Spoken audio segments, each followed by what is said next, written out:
Segunda ponencia tiene que ver con este síndrome del burnout. Tiene que ver con este síndrome de estar quemado, de estar agotado, de no poder más, de no poder seguir avanzando. Y si en la primera ponencia comenzábamos con Dios, aquí vamos a comenzar con el pueblo de Dios. En la primera intervención yo te he estado hablando de muchas cosas, pero si tuviéramos que rescatar dos o tres importantes, te diría que en la primera veíamos que todo está ligado, que no podemos separar, que lo que ocurre en nuestro cuerpo físico, repito, de verdad es que son las tres cosas básicas, el ABC, como mal, duermo mal y no hago ejercicio o no estoy activo físicamente, me afecta a mi manera de pensar, a mi manera de sentir, e incluso afecta a mi relación con Dios o por donde quieras que empecemos este círculo, todo está relacionado. Y la otra cosa que te decía y quería hacer mucho énfasis y seguiremos haciendo énfasis en esta segunda intervención es que esto es una realidad que afecta a creyentes y a no creyentes, que afecta a cristianos y a no cristianos, aquellos que son pueblo de Dios y aquellos que no son pueblo de Dios. ¿Por qué? Porque tiene que ver con la forma, la manera, la imagen, la semejanza que Dios ha puesto con nosotros, tiene que ver con esa antropología, en este caso bíblica, con esa naturaleza que Dios nos ha dado. Por lo tanto, esto es común. Veíamos ejemplos del estrés, de cómo Jesús manejó el estrés en Getsemaní. Hemos visto ejemplos también de cómo Pablo manejó el estrés. Hemos visto ejemplos de Josué, como Dios en ese momento de mucho estrés, de mucha intensidad y mucha demanda mental, emocional y conductual, como Dios estuvo con Josué. Bueno, pues en esto del burnout comencemos con el pueblo de Dios, para que veamos que esto también nos ocurre a nosotros. Y vamos a ver algunos ejemplos en la Escritura. Y vosotros juzgar si esto es un estado mental y emocional, incluso conductual, porque todo se traduce en conducta, en comportamientos y en acciones, decidme si son buenos o son malos. Y no es como el dicho de mal de muchos, consuelo de tontos, pero sí que nos da comprensión. Y una vez que tenemos esa comprensión y esa identificación, podemos ser compasivos, podemos tener compasión, gracia, y podemos tener no solamente el diagnóstico, sino la información para el tratamiento. Así que comenzamos. Moisés. Fijaros, si vas conmigo a Moisés, en el libro de Números, capítulo 11, Moisés, no tenemos tiempo, luego tú lo puedes leer en casa para ver el contexto, pero Moisés muestra un agotamiento emocional, físico, incluso conductual, decir, no sigo adelante. Fijaros lo que dice allí en Números 11. Moisés le dice, ¿por qué tratas a tu siervo tan mal? Creencia y distorsión cognitiva. Exigencias. Luego lo veremos en la tercera ponencia. ¿Por qué no he hallado gracia en tus ojos? No estaba pensando bien, y no estaba sintiendo bien. Que pones la carga de todo este pueblo sobre mí. Eso es delirio. Son uno de los síntomas incluso de la psicosis. Cuando la psicosis es que pierdes la realidad, tu propia realidad, y pierdes, te desconectas de la realidad también externa. Y empiezas a tener alucinaciones, empiezas a percibir cosas que no son reales como si la fueran, y empiezas a tener delirios. Y los delirios se van siempre en dos direcciones, de grandeza, síndrome del emperador, o delirios de paranoia, me persiguen, están contra mí. Bueno, aquí no era un brote neurótico. Esto empezaba a tener tintes de un brote psicótico en esos delirios, en esos síntomas delirantes, ¿de acuerdo? Si vas a tratarme así, te ruego que me des muerte. Mátame.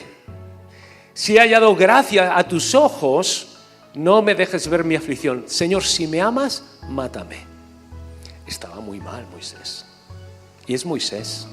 Así que esto no es una licencia para tolerar y permitir que estemos mal, pero esto sí que nos da información, nos da comprensión, nos da identificación y nos da compasión.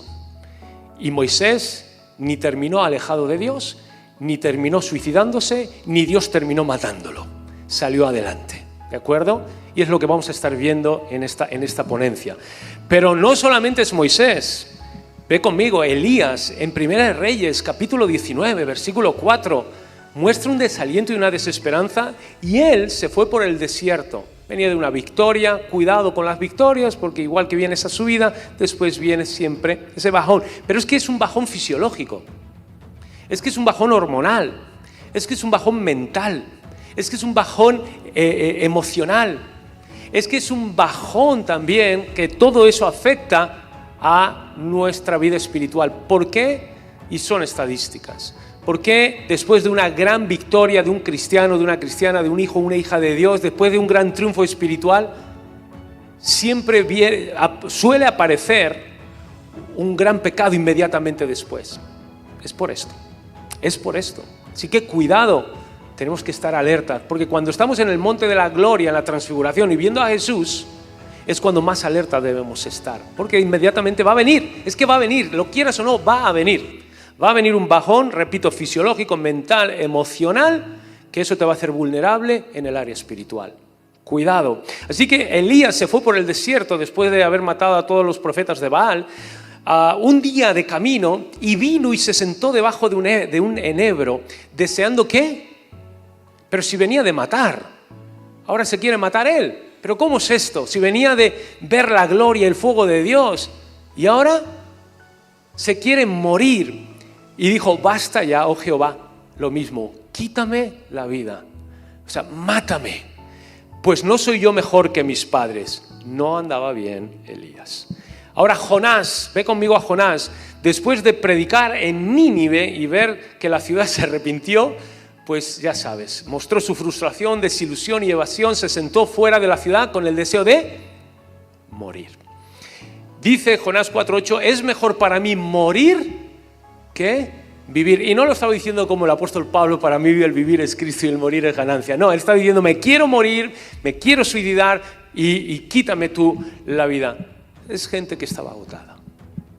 Es gente que estaba en un burnout, es gente que no podía seguir más, ni mental, ni emocional, ni conductualmente, y eso le había afectado a su vida espiritual, porque fijaros en qué términos, en qué frases se está dirigiendo a Dios.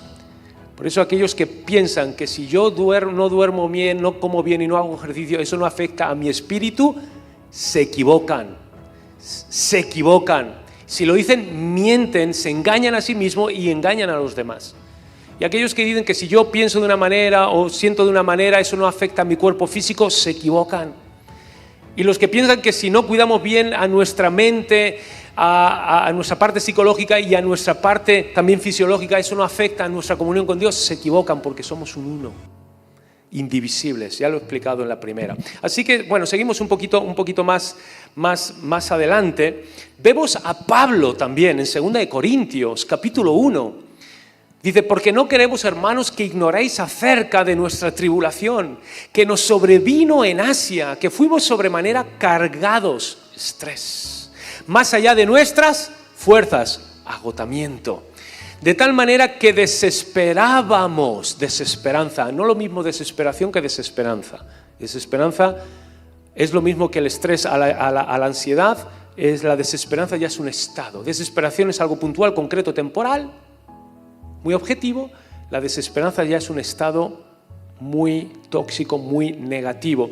Dice, pero tuvimos en nosotros mismos la sentencia de muerte para que no confiásemos en nosotros mismos, sino en Dios que resucita de los muertos. Y Él lo gestiona todo, lo gestiona de otra manera que lo veremos un poquito más adelante. Así que vemos que el burnout es una realidad. Y es una realidad presente, no solamente en un mundo secular, en un mundo que no conoce a Dios, sino es una realidad también presente en aquellos que también conocen al Señor. Ahora, ¿qué es el burnout? Bueno, ya lo he dicho anteriores. Algunos datos. Comienza en los años 70. Tenemos allí a Herbert Freudenberger, que él describe este síntoma, igual que Hans Selye vio en los años 30 del siglo XX, cuando los enfermos, independientemente de su patología, todos tenían un cuadro clínico o unos síntomas parecidos. Bueno, él se dio cuenta que a mediados de los años 70 se dio cuenta que en la rama médica, era en el ámbito de los médicos, de los doctores, de las enfermeras o de los enfermeros. Aquellos que se preocupaban y trabajaban con las personas empezaban a experimentar este cuadro de un agotamiento. Él lo describe como sensación de fracaso, una existencia agotada, gastada, que resulta de una sobrecarga por exigencia de energía, recursos personales y fuerza espiritual del trabajador. Y eso eran los médicos, pero yo hago la pregunta, ¿cuántos de nosotros como obreros, como pastores, no nos hemos sentido así? Una sensación o de fracaso o de estar agotado, de no poder seguir más porque hay una demanda externa tan fuerte sobre nosotros que nos lleva también a ese estado. Como decíamos, no estamos solos y por eso lo terminaremos todo esto también viendo cómo podemos gestionarlo de una manera integral, incluyendo obviamente nuestra comunión y nuestra parte espiritual. Fijaros, la psicóloga Christina Maslach, todos estos son autores pues muy conocidos. En cuanto buscas estos, inmediatamente te aparecen ellos, claro. Ella lo define como este síndrome, que es lo que más hoy se enseña, más se explica y de alguna manera lo ha sistematizado de una manera más concreta, más fácil de ver. Ella lo describe como ese síndrome de agotamiento emocional y despersonalización, baja realización personal que puede ocurrir entre individuos cuyo trabajo implica atención o ayudas a personas. Por eso hablábamos que esto no ocurre a personas que no son compasivas o que no son empáticas o que son insensibles o indiferentes a la necesidad externa, sea de la sociedad o sea de los individuos, sea circunstancial, sino es gente que está trabajando con personas, médicos, maestros, abogados y en este caso pastores, líderes, obreros, ¿de acuerdo? Algunas estadísticas lo sufren entre el 20 y el 30% de los profesionales que trabajan con personas, médicos, maestros, abogados, policías, pastores, obreros en las iglesias. Y fijaros, es ya tan importante y está tan estudiado y tan tipificado que en el año 2000 el Tribunal Supremo nuestro, el nacional, lo busqué porque quería cerciorarme que fuera el Tribunal Supremo nuestro. En el año 2000 el síndrome del burnout lo ve ya como una patología y como una enfermedad que es una causa de baja laboral. Y está reconocida como causa laboral por una sentencia y un dictamen de nuestro Tribunal Supremo. Una de las principales características del síndrome es que se produce en profesiones, fijaros, que uno ha elegido libremente, es decir, son profesiones más vocacionales más que obligatorias. Entonces las personas que sufren este agotamiento, ya no puedo más, me he implicado más de lo necesario, más de lo correcto, no surgen personas que están ahí por obligación, sino en personas que están ahí porque quieren. Por eso digo, por favor, quitemos de una vez para siempre el estigma, la marca peyorativa, negativa, de que aquellos que tienen un cuadro de ansiedad o un cuadro de burnout o un cuadro de estrés crónico son personas que espiritualmente están en pecado o son personas defectuosas o que algo están haciendo mal. Todo lo contrario, ¿de acuerdo? Todo lo contrario. Así que, ¿cuáles son las dimensiones? Vamos a ver, hemos comenzado, como te he dicho, esa parte bíblica, ahora estamos viendo una parte técnica, luego volveremos a esa parte más también teológica y bíblica. Ahora, ¿cuáles son las dimensiones del síndrome? Bueno, son tres fases, son tres etapas o tres aspectos, ¿de acuerdo? Dimensiones. Uno ya lo hemos visto, agotamiento emocional, otro despersonalización y otro disminución de la realización personal. Lo vamos a explicar rápidamente porque esto ocurre muchas veces en nuestro caminar como cristianos. Puede ocurrir en nuestro trabajo secular, por supuesto, puede ocurrir en nuestro ámbito familiar, como las labores que tenemos como esposos o como esposas o como papás. O puede ocurrir también en el ámbito ministerial, las responsabilidades y las labores que tenemos también en nuestro ministerio, dentro de ese ámbito eclesiástico. Así que vamos con la primera, ese agotamiento emocional y físico. se caracteriza por una ausencia, una falta de energía, entusiasmo, un sentimiento de escasez de recursos. Y ya es un momento donde dices, el gozo que tenía, la ilusión que tenía, ya no está, se perdió. Y hay un agotamiento físico y emocional. Actualmente los expertos están separando y diciendo que el burnout solo es la parte más emocional, más psicológica, y están acuñando un nuevo término que es el tedium. Tedio. Y el tedio es, aparte de lo emocional, incluye también lo cognitivo, incluye también lo fisiológico. Son terminologías, lo digo porque habrá muchos de aquí que terminando estas conferencias empezarán a leer, hay buenos libros cristianos, hay buenos psiquiatras, psicólogos, clínicos cristianos, y seguro que empezarán a buscar, y puedes buscar información y leer al respecto, seguro que puedes encontrar estos términos. Pero hay un agotamiento emocional y físico. Segundo, hay una despersonalización y una deshumanización. Ya a los clientes los ves pues como objetos, y a veces en las empresas se ve a las personas como números, y puede pasar que en la iglesia, porque estamos tan cansados, estamos tan agotados y ya no podemos más, ni queremos ver a nadie y ya no queremos más ver problemas, que perdemos, como dice la Escritura, el afecto natural. Y perdemos ese amor fraternal y ya lo vemos como objetos y nos convertimos en obreros, en líderes, incluso pastores, como yo digo, profesionales, de etiqueta, de corbatita, de chaqueta, de maletín, que entramos, fichamos en el reloj de acuerdo de la oficina, trabajamos 8 horas y luego ya no queremos saber nada más.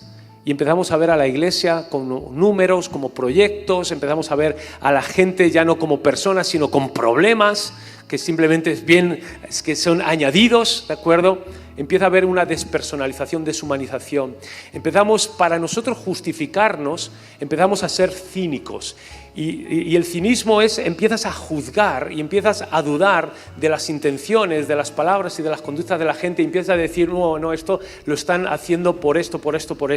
Empiezas a juzgar y empiezas a considerar que no son honestos, que no son leales, que no son íntegros, que de alguna manera tienen un interés oculto. ¿Para qué? Para justificarte a ti mismo, tienes que condenar al que está enfrente. ¿Me explico? Entonces, se produce todo esto.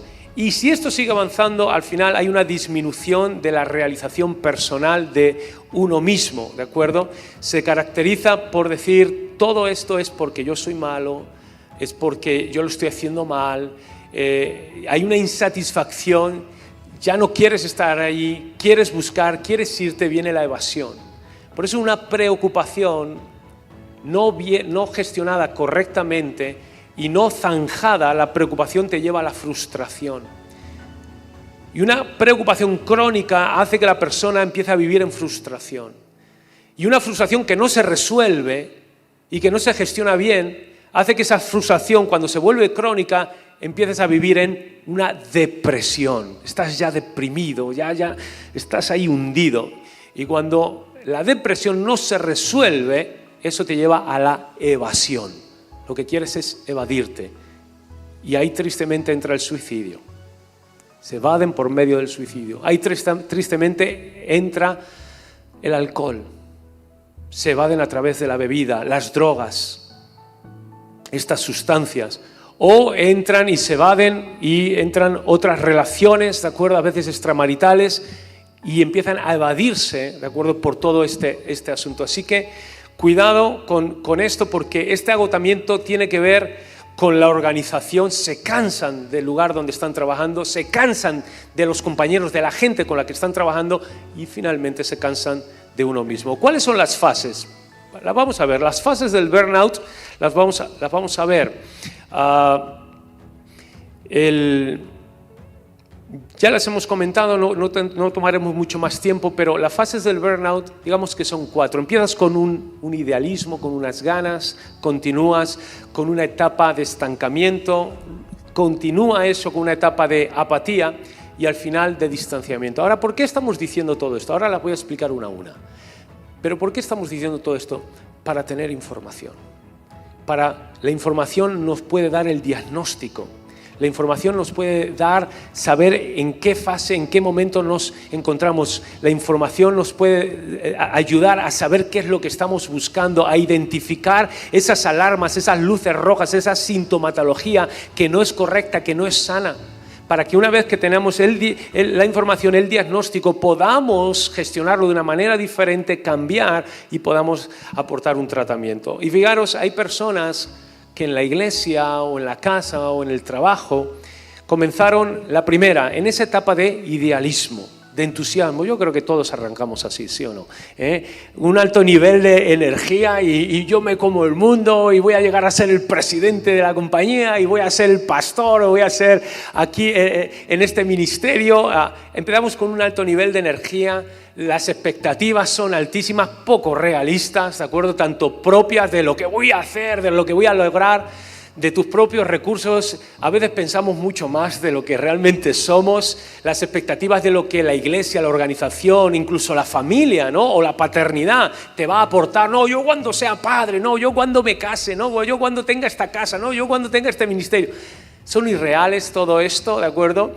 Hay una hipervalorización tanto propia como del entorno. Y después, cuando vemos que esas expectativas no se empiezan a cumplir y vemos ya la realidad, tantas veces decimos, bueno, ya se topará con la realidad, ¿sí o no? Ya se estrellará con la realidad, ya bajará al suelo. Tenemos esa etapa de estancamiento. Las expectativas no se han cumplido. Entonces empiezo a tener una disminución de las actividades, pues ya no me voy a involucrar tanto, ya no me merece tanto la pena, ya no me reporta tanto, no es tan bueno como yo creía que iba a ser. Entonces, por no tener una buena comprensión, ¿de acuerdo?, cognitiva y emocional de todo lo que iba a suponer, al final todo esto nos lleva a una disminución, como hemos dicho, de actividades, pérdida de entusiasmo y buscamos el cambio. O cambiamos o cambiamos. Y luego sigue una tercera fase que es la fase de la apatía. Hay una frustración, por eso te hablaba antes de la frustración con la realidad. Dejamos y paralizamos nuestras actividades, desarrollamos las cosas con esa apatía, lo veíamos antes, esa despersonalización, esa deshumanización. Ya hacemos las cosas simplemente por hacerlas, pero el amor, el interés, la compasión, el cuidado, el corazón se perdió, se apartó en algún momento.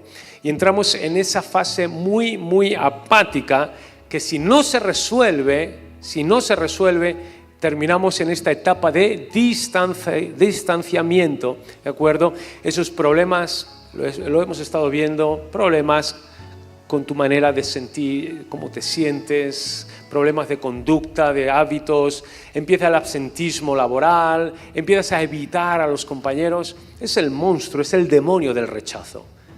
Ese dragón y esa serpiente de 3 cabezas. Yo me rechazo a mí mismo. Yo rechazo a otros y otros me rechazan. Y en esta fase tenemos que trabajar ese asunto. Porque se retroalimenta. Y estoy rechazando al entorno que Dios me ha dado, por lo tanto el entorno, las personas que están ahí me rechazan.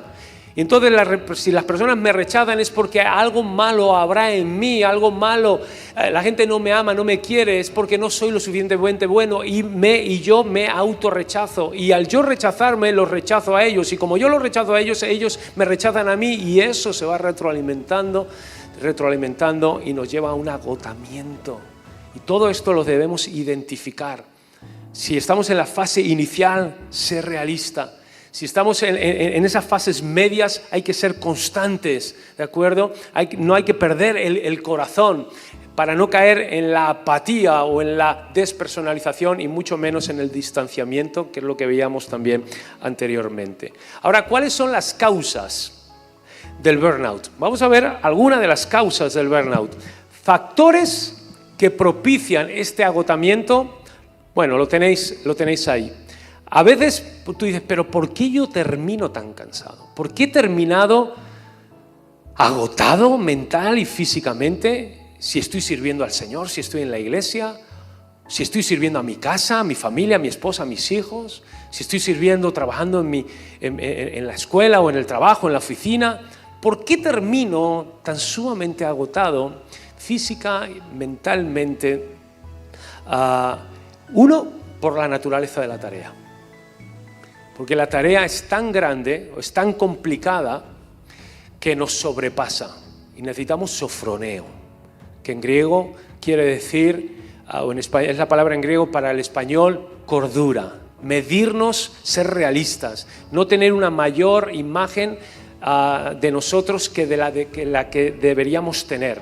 Así que a veces es la naturaleza de la propia tarea que nos excede, que es muy complicada, tanto tal vez en complicación o en cantidad, ¿de acuerdo? Hay demasiadas cosas que hacer o son demasiado complicadas las cosas que tengo que hacer. Dos, hay una variable organizacional. A veces puede ser la empresa, a veces puede ser la iglesia, ¿de acuerdo?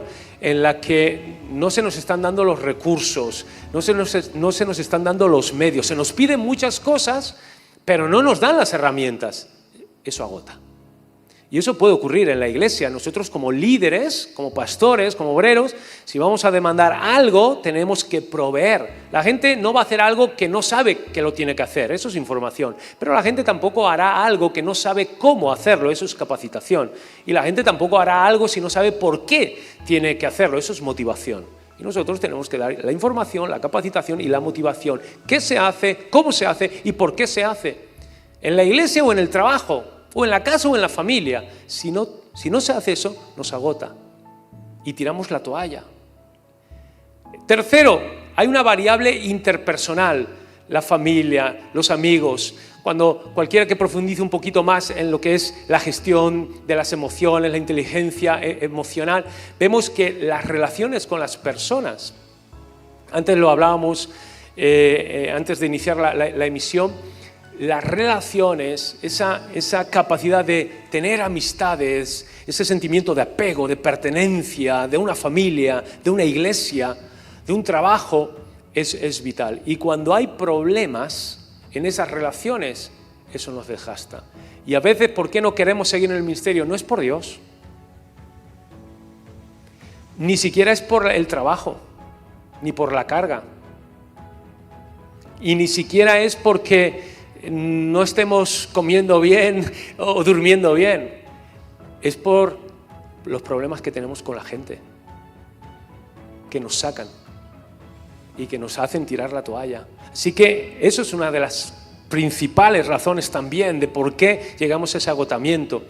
La variable también individual, por supuesto, influye. La edad, la experiencia, el rasgo de personalidad. Luego vamos a ver que descubrieron en los años 80, interesantísimo, una personalidad resistente, como en la medicina, una bacteria resistente o una cepa resistente. Bueno, hay una personalidad resistente y lo han descubierto. Y vamos a ver cómo todo eso lo tenemos en el Señor cuando volvamos y cerremos este apartado. Ahora, características, ¿de acuerdo? Factores que propician el burnout, las siguientes características inherentes que motivan la aparición. Es un poco retomar, repescar los anclajes y la información que ya he dado antes, ¿de acuerdo? Y es volverlo a ver, características inherentes que motivan la aparición del burnout. Eso está estudiado, evidenciado, más que comprobado y constatado. ¿Quiénes son las personas que se van a desgastar y van a terminar como un Moisés, como veíamos, como un Elías, o que van a terminar como un Jonás? ¿Quiénes son? O como un Pablo como diciendo, mira, de aquí no salimos. ¿Quiénes son? Ahí lo tenéis. Personas con una alta motivación para la ayuda, gente que quiere ayudar. Al egoísta, al insensible, al indiferente, ese no se va a estresar, te lo aseguro yo. Ya te digo yo que ese estresado no está. Pero son los que quieren ayudar, son los que se estresan. ¿Sí o no? Gente buena. Hay que quitar de verdad, hay que quitar ese estigma, hay que quitar esa marca, hay que quitar esa cruz que hemos puesto sobre esas personas. Que si estás enfermo físicamente vas al médico, que si tienes un problema espiritual vienes al pastor o a la iglesia, pero tienes un problema psicológico, oye, no puedes confesarlo, oye, no puedes hablarlo, no puedes ir a un psicólogo cristiano, no puedes venir al pastor o a tus líderes y decir, tengo un problema en el área emocional o tengo un problema de ansiedad o de estrés o de cansancio. Tenemos que quitar, por favor, ese estigma. Buscamos iglesias saludables, buscamos ministerios saludables y eso comienza por la transparencia, por la honestidad, por la naturalidad y la normalidad de todos estos asuntos. Bueno, seguimos. Un grado alto de empatía, lo entendemos, el empático, el que se identifica con la empatía es eso. La empatía es reconocer los sentimientos que la otra persona está experimentando y permitir que esos sentimientos de la otra persona modifiquen y cambien los tuyos. Esa es la empatía. La empatía no es simplemente identificar, decir, mira, ese se siente así. ¿Qué mal se tiene que estar sintiendo? No eres empático, ni tampoco simpático, eres un antipático. Si solamente señales, mira, ese tiene que estar fatal. Oye, pues no me señales, que eso lo sé yo ya, sin que tú me lo digas. El empático es aquel que ve y entiende, comprende cuáles son los sentimientos de esa persona y permite que los sentimientos de esa persona cambien y modifiquen los suyos para que lo lleve a la acción. La palabra más cercana o prácticamente sinónima que tenemos en la Biblia la sabemos, nos viene a la mente compasión, ¿de acuerdo? Un alto grado de altruismo, egoísmo centrado en mí, en el yo, altruismo centrado en ¿quién? En el otro, en el alter, en el otro. Baja autoestima, constancia en la acción, tendencia a la sobreimplicación, baja autoeficacia, reducidas habilidades sociales, lo que hemos hablado de las relaciones. Personas que se involucran pero no saben con otras personas, no saben relacionarse con ellas, tienen un problema. Ahora, ¿cuáles son las consecuencias, en este caso, del burnout? ¿Cuáles? Hemos visto las causas, hemos visto qué es, el contexto, las fases, las dimensiones, las causas. Ahora vamos a ver las consecuencias. Y las consecuencias las tenemos ahí. O sea, las consecuencias es cómo repercute todo esto. Al final, esto cómo lo veo yo en mi vida. Muy bien, Fernando, me has dicho lo que es, me has dicho las dimensiones, me has dicho las fases, me has dicho las causas, pero esto cómo lo veo yo en mi vida. Bueno, pues muy parecido a lo del estrés, pero agravado. ¿Te acuerdas todo lo que hemos visto antes del sistema digestivo, endocrino, cardiovascular, inmunológico y todo? Pues esto, pero multiplicado, ¿de acuerdo? Llevado al extremo. Índices psicosomáticos, se somatiza todo esto, todas las enfermedades que hemos dicho, agravadas. Índices actitudinales, dejan de hablar.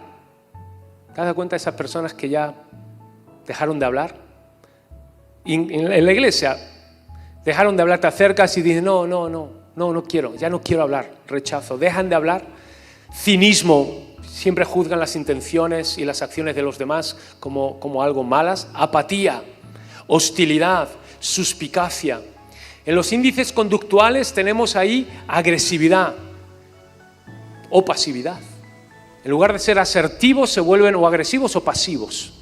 Cuando deberíamos vivir en la asertividad, ser asertivos y no ser ni agresivo ni pasivo, y entendiendo asertividad como ese derecho que tenemos, es un derecho legítimo a estar en desacuerdo con las opiniones y las demandas de los demás y poder expresar nuestras demandas de una manera tranquila, de una manera confiada. Eso es ser asertivo.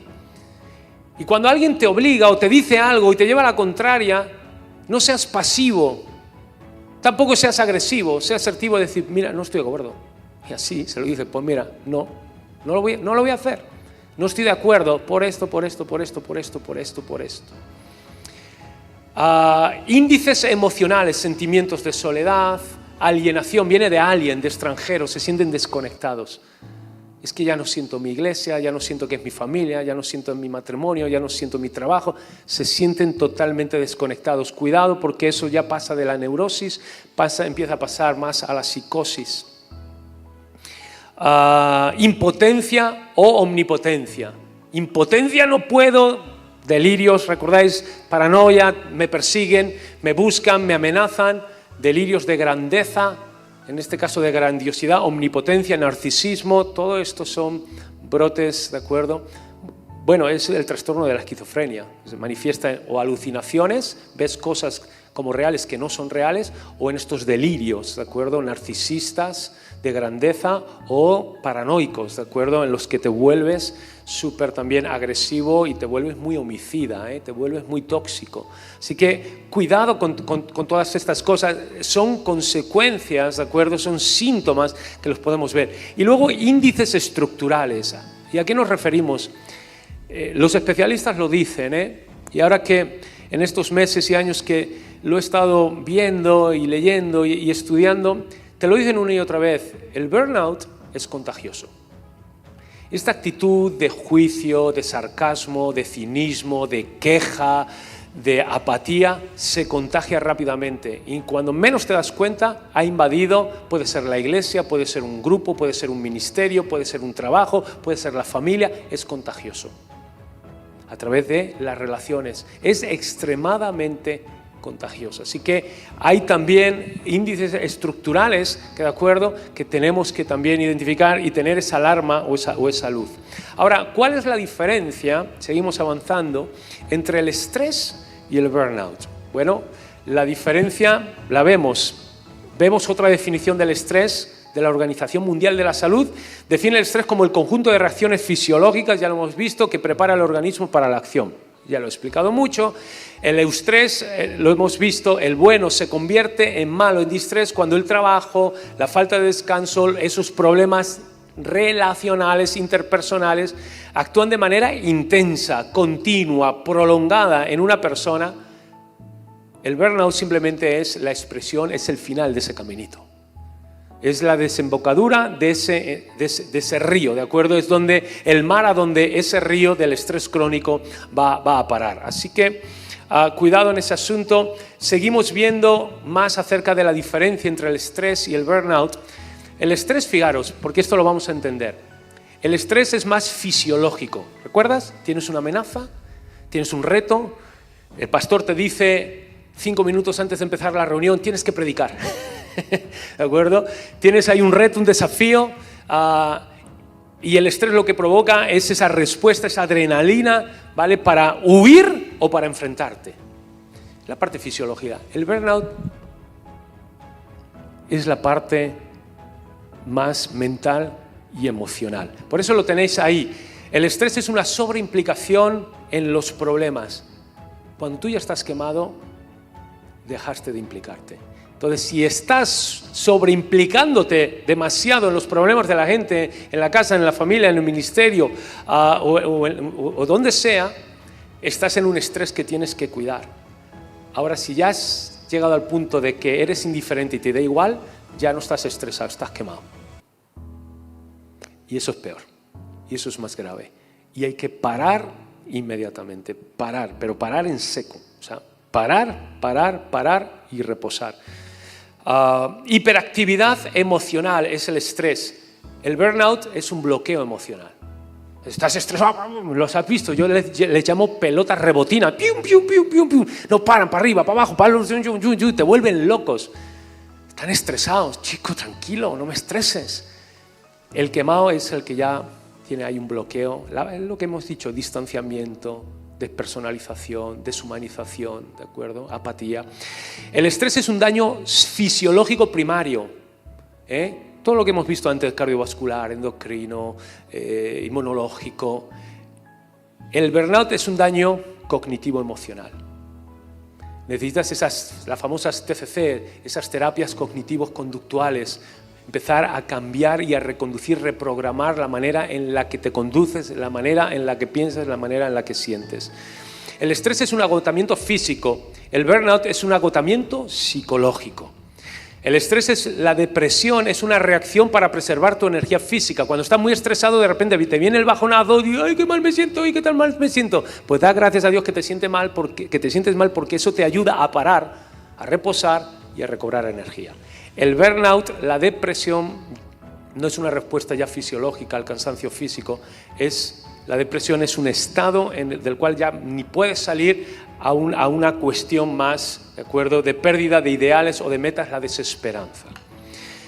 El estrés puede tener efectos positivos, lo hemos visto, un estrés bueno te activa, te prepara para huir, para proteger, preservar tu vida o para enfrentar la amenaza.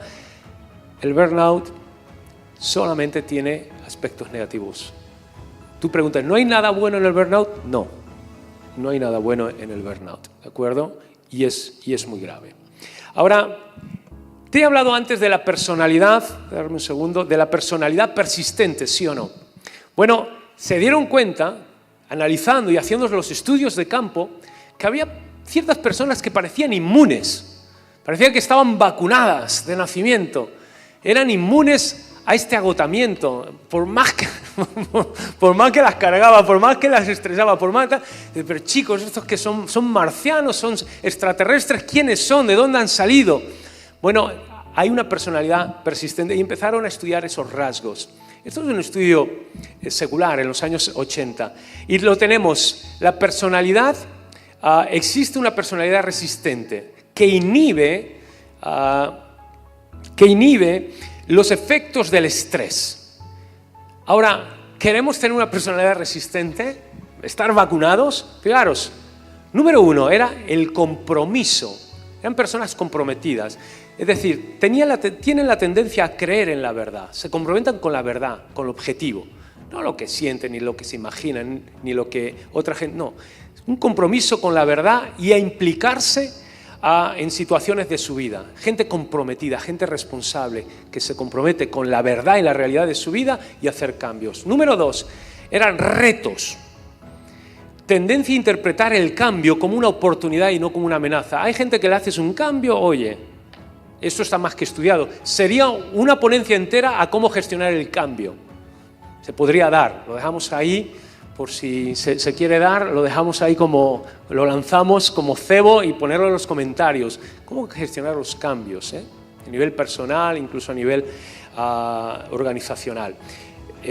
Hay gente que ve un cambio como una amenaza, hay gente que lo ve como siempre una oportunidad. Y control. Personas que creen en uno mismo, es decir, que creen que uno mismo es el que influye en los resultados de las acciones. Es decir, personas que en el fondo piensan que el control de su vida no está en manos del azar, de la suerte de las personas, sino que ellos son responsables.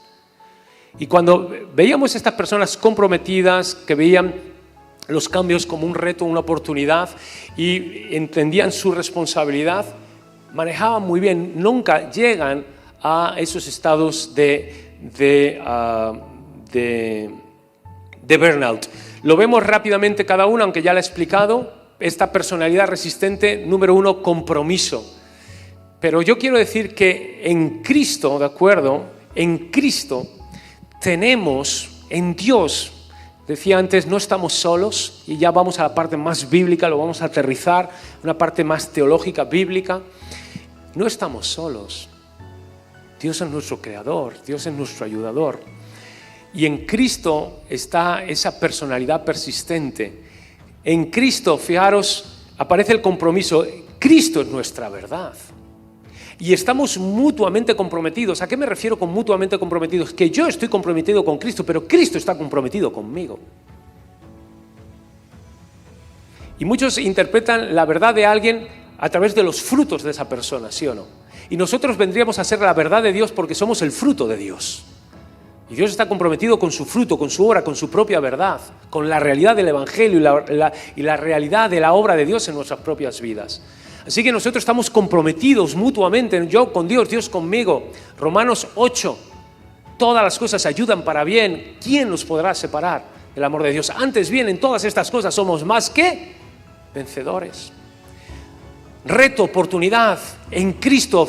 Efesios 2:10, Filipenses 2:13, Cristo es nuestra confianza, nuestra seguridad de crecimiento, porque Dios pone en nosotros, produce en nosotros el querer y el hacer por su buena voluntad.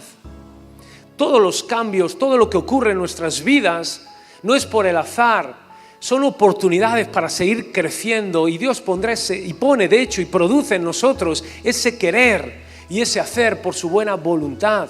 Efesios 2:10, Dios que nos creó ya de antemano había dispuesto toda una serie de buenas obras. ¿Para qué? Para que nosotros anduviésemos en ellas. Así que todo lo que ocurre en nuestras vidas, los cambios son oportunidades para crecer, para seguir creciendo a esa imagen y semejanza con la que Dios nos ha creado, a esa imagen y semejanza de ese varón perfecto que es Cristo Jesús. El siguiente es el control, ¿de acuerdo? El control en nuestras vidas, ¿de acuerdo? Cristo es nuestro Señor, que gobierna nuestra vida y nada de lo que hacemos en Él es vano. Romanos 11:36, 1 Corintios 15:58, Hebreos 6:10, se nos dice que nada de lo que hacemos por amor al Señor y a su obra es en vano.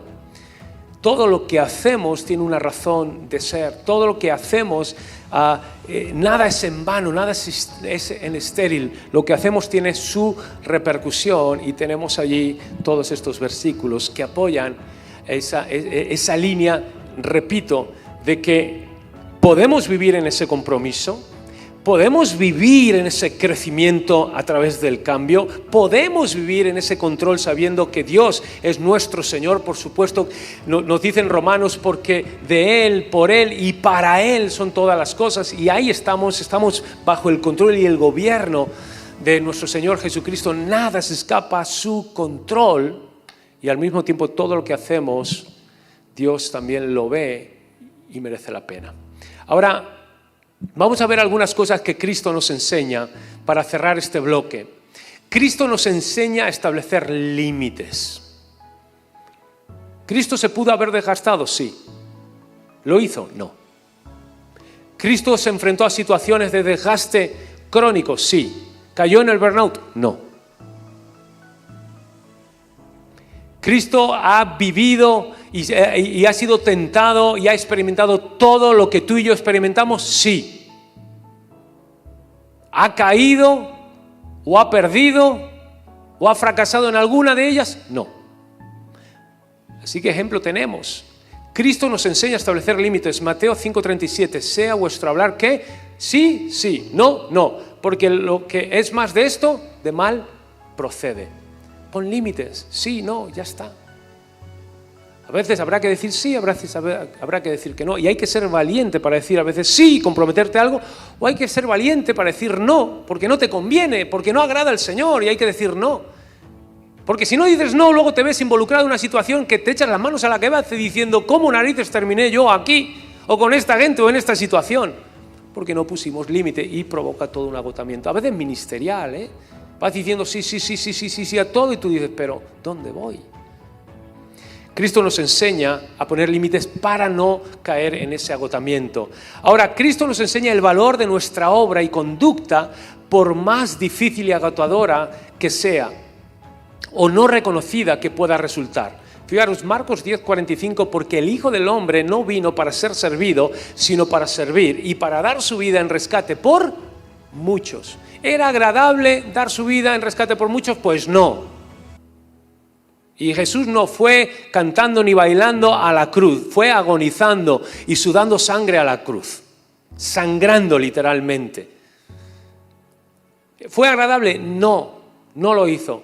¿Jesús lo hizo? Sí, sí lo hizo. ¿Por qué? Porque Él entendió que todo lo que Él hacía no era estéril, ¿de acuerdo? No era infructuosa. Así que por más agotadora o no reconocida que puedas resultar, lo que hacemos es importante, es significativo. Y le tenemos que dar valor a lo que estamos haciendo. Dejarme rápidamente. Ver, valorar, reconocer. Y hay gente que no ve lo que haces. Y hay gente que ve lo que haces, pero no valora lo que haces. Y hay gente que ve lo que haces, valora lo que haces, pero no lo reconoce nunca, nunca te lo va a decir. Nunca te va a decir, oye, qué bien, Karen o Carlos, nunca te lo va a decir, jamás. Hay gente que no ve, hay gente que no valora y hay gente que no reconoce. Y habrá unos pocos que verán lo que haces, que valorarán lo que haces y que reconocerán lo que haces. Pero si nosotros vamos buscando nuestra constancia en la obra de Dios o en el ministerio en base a esa motivación extrínseca, es decir, al aplauso, a los likes, a los me gustas, nos convertimos en adictos y distorsionamos nuestra motivación. Y eso tiene los días contados. Eso no va a llegar nunca lejos. Por eso se dice que en la inteligencia emocional se necesita una motivación, pero la motivación tiene que ser intrínseca, dentro de ti. Yo lo hago porque es lo que hay que hacer. Compromiso con la verdad, compromiso con la obra de Dios, compromiso con el Evangelio, compromiso con las personas, pero surge de ti, surge de dentro. Eso, me da igual que lo vean. Me da igual que lo valoren o no, me da igual que lo reconozcan o no, porque mi motivación está dentro de mí. Estoy al control en ese sentido. Ahora, y sé que lo que hago es importante. Siguiente, Cristo nos enseña a valorar o el valor de cuidar nuestro cuerpo, descansar y encontrar equilibrio. Hay algunos que dicen que, no sé, piensan que Jesús iba flotando en una nubecita y que no se cansaba y que no pasaba hambre, porque como dicen que era Dios, parece que perdió su humanidad. No. Él era plenamente Dios y era plenamente hombre. Y se cansaba. Fijaros lo que dice en Marcos 6:31. Jesús dijo a sus discípulos, venid vosotros aparte a un lugar desierto y ¿qué? Descansar un poco. ¿Cuál fue el remedio más espiritual de Jesús a sus discípulos? Échate la siesta. Acuéstate tempranito. No te levantes a las 5, quédate hasta las 8 si puedes, que hoy es sábado. Si es domingo y tienes que ir a la iglesia, bueno, ajusta bien los tiempos. Pero la respuesta más espiritual de Jesús es, duerme bien. Por eso lo he dicho, duerme bien, come bien, haz ejercicio. Y de repente serás mucho más espiritual. Seremos mucho más espirituales. Siguiente, Cristo nos enseña la importancia de las relaciones interpersonales a través de ¿qué? Del amor, la compasión, el perdón, la generosidad, gratitud y amistad. ¿Qué podríamos decir, de acuerdo? De Jesús, el valor que le dio siempre a las relaciones, a las personas. Nuestra vida, de acuerdo, terminamos y vamos a tomar 5 minutos de descanso. Nuestra vida está comprometida, nuestra vida está controlada.